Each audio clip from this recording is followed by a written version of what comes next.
Welcome to the channel.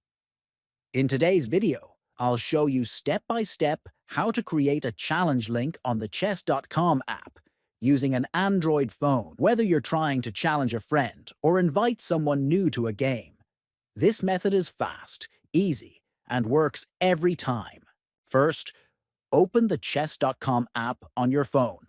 Next, look at the bottom of the screen and tap on the More button. Then, from the list of options, tap on Friends. Now tap on Send Challenge Link. You will see a button labeled Create Link. Tap it and the app will instantly generate a unique challenge link that you can use to invite anyone to play.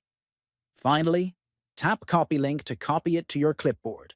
Now you can paste and share the link through text messages, social media, or email.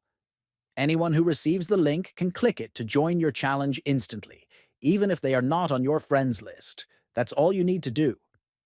It's a simple and convenient way to challenge someone to a match without searching for their username or sending a friend request. Thanks for watching.